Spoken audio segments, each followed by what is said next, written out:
Why am I doing this? Is this even worth it?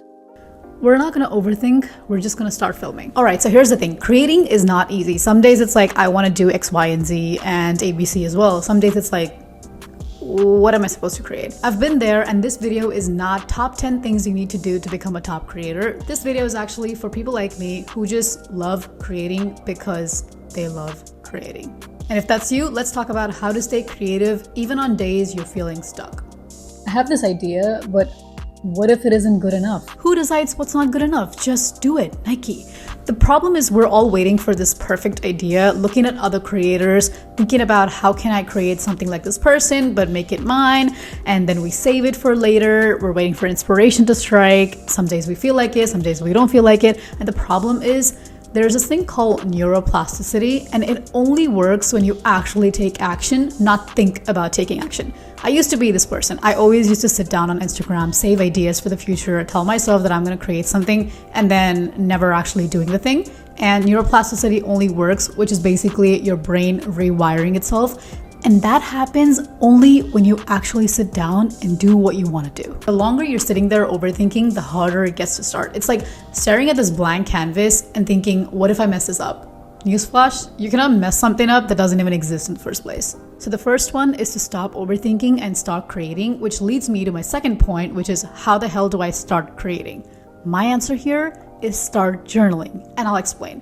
When I was stuck and not having any ideas, I started writing things down that were happening in my day-to-day life. For example, I would write stuff down like, hey, I had this one call with this one person and they said this, it made me think about X, and then I thought about Y, and then it led me to a conclusion of Z. And then I would write every single thing down. I did this for 1 month, and then I took all of that content and put it into ChatGPT or any AI platform that you use, or you can even do this on your own, and I asked it to give me prompts, like basically ask me questions, and it did, and I used those prompts for the next 20 days, and I started content journaling, which gave me original, authentic ideas that was purely mine, and I wasn't copying anyone else's idea. And this is a system that I built for myself because I've been doing this for LinkedIn as well. I initially started creating content on LinkedIn, and I would just dump my thoughts there. And I started doing that personally instead of posting it publicly so that I can actually structure these ideas and create content based out of them. Now this works because even on the days I don't feel creative, I go back to my own thoughts, and either that gives me a new idea or that gives me a content out of that.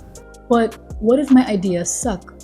Then refine them. That's the whole point. Nobody starts with a masterpiece. Which leads me to my third point. We often compare ourselves to other people, and we think, all right, I have to do this, I have to do that. This is the trend, that is the trend. I like to think that sometimes, or if not most times, we should create content that's evergreen. So which is when I started thinking, I was saving so many ideas, I was looking at other people, and I wasn't creating. So I told myself, every now and then, I need to disconnect. I need to stop consuming, and I need to start creating. So every now and then, I would just not save anything. I would not look at any other creator's content. I would even go through my own content, but not look at anybody else's.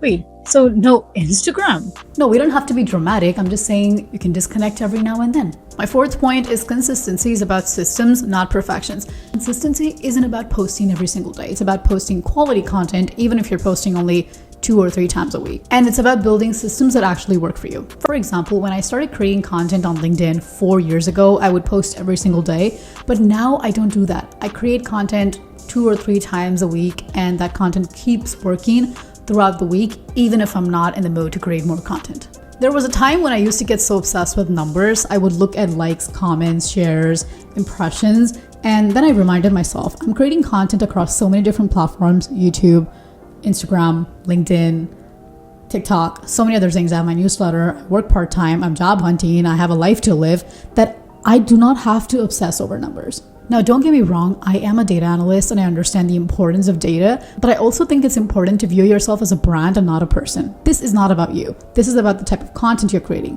This is about the messaging. This is about, do people want to listen to your story? Which is not, again, you, it's just the way you're telling your story. So instead of thinking nobody likes me, think about what can I improve? As Darren Hardy in the Compound Effect book says, small smart choices plus consistency plus time equals radical difference. It's okay to miss a day or two here and there, but your systems are going to help you keep going. Oh, you read books? Can you suggest a few good ones for me? Yeah, sure. I actually made a video recently on top 4 or 5 books I'd recommend anybody to read, and I also recommend books on my newsletter every Sunday, so sign up to that.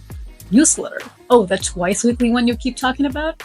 Sign me up. Yeah, that's the one. You can go to anushakanan.com/email list and get it. Oh, let me do it now. Can I get back to what I was saying? So we were talking about likes and comments and people impressions and what they think about your storytelling aspect. One thing I will definitely say is people are going to think what they're going to think. It's one of my favorite dialogues by Jessica Pearson in Suits when she says, people are going to think what they're going to think. And she's absolutely right. You do not have to sit and think about what other people are thinking. What other people think is totally their opinion and it's got nothing to do with you. If they're sitting there criticizing you, totally fine. Ignore that. Focus on yourself. Focus on creating your craft.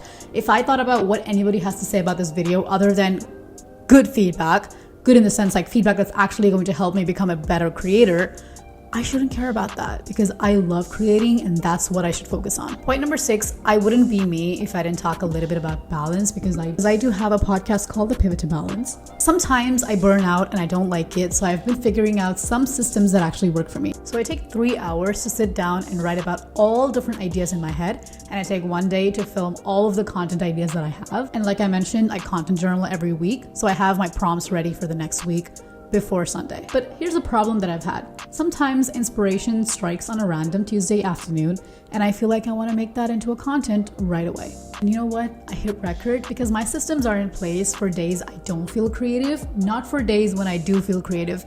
And stay with me here. I love creating content when it's fresh in my mind because that means my audience will also feel the same way. This type of content is the one that actually resonates the most with audience. So let's end with this. Forget the rules. Forget about what the algorithm will like. Forget about this or that. All of that is cool if it helps you become creative, thinking about what type of storytelling will resonate most with your audience, looking at the data and understanding where they dropped off, where the retention rate dropped off, and understanding what you can do to make it better. All of that is totally fine if that makes you feel creative, but don't force yourself into doing something that doesn't feel authentic to you.